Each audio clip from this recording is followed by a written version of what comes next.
Thank you to the Junior League of Roanoke Valley for supporting this video.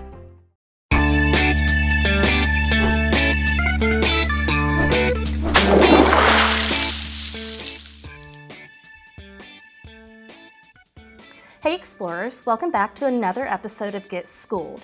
Today we're going to be diving deep into the beautiful, breathtaking underground caverns at Luray Caverns.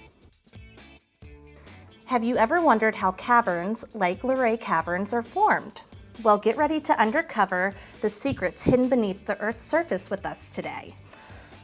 But before we join our friend, Daniel James, let's talk about something that we're all familiar with, the water cycle.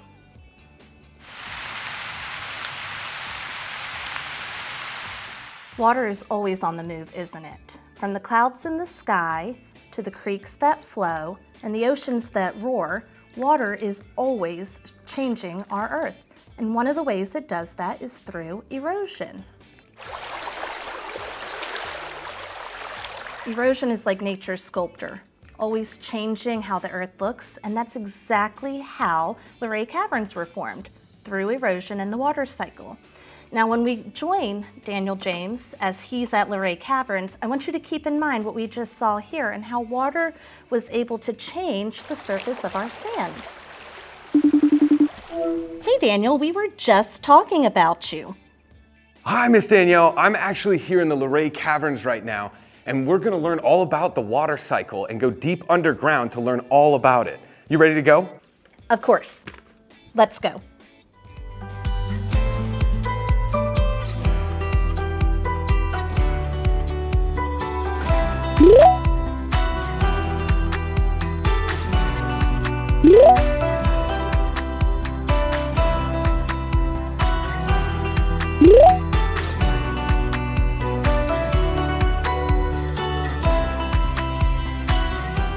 Wow.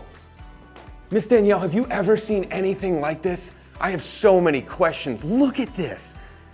Excuse me, do you know anything about caves by chance? Well, I do. I'm Bill Huffman, and I actually work here at the Caverns. Fantastic. Do you mind if I ask just like a couple of questions? Sure, go ahead. Okay, what's the difference between a cavern and a cave? Why are these things hanging from the ceiling? How do they come up from the floor? Why are there so many colors? And is it a hill if we're underground? Whoa. I know the answer to all those questions. I'd be happy to tell you. Well, that's lucky. So what makes Luray Caverns so unique?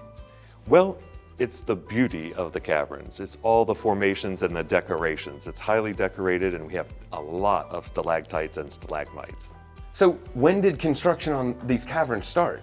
Well, it started about 400 million years ago. Mother Nature started it. Okay, and what tools does Mother Nature use then to form this beautiful structures? She uses water. Okay, and then where does the water come from? The water comes from rainwater. And it slowly seeps down and will hollow out this beautiful caverns, and then the decorating process begins. So can we take a closer look at some of these formations? Let's do it. Thanks.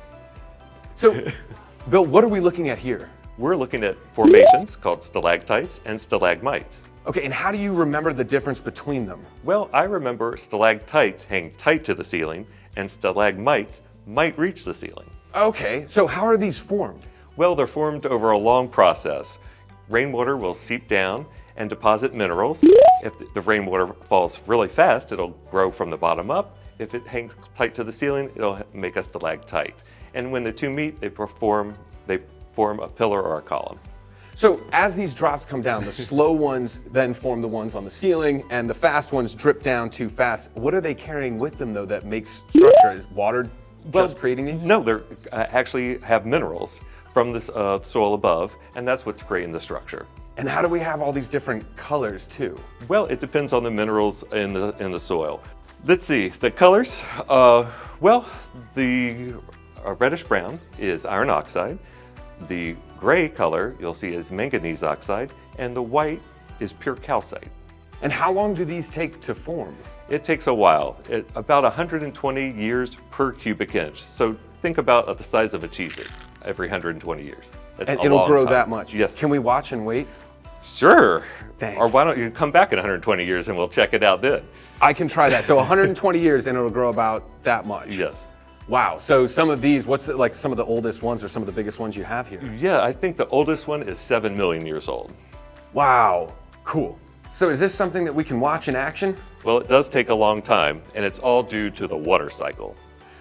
The water will have to evaporate, condense, and then rain to wash down through the soil and create these beautiful open spaces. Well, is there somewhere in the caverns we can go look and see some of this water in action? Sure, let's go check out Dream Lake. You'll love it. Okay. This is Dream Lake. Wow, so this is awesome. So I'm really well, I think you have a leak in the mountain. Are your caves leaking? No, not at all. Water creates the caverns and continues to change the caverns. So it's each and every drip of water that comes through here that forms everything. Exactly. So how deep is this? It looks like it goes on for miles. It really does, but it doesn't. It's only about 18 inches at its deepest point. That's part of the dream. Where does it go after this?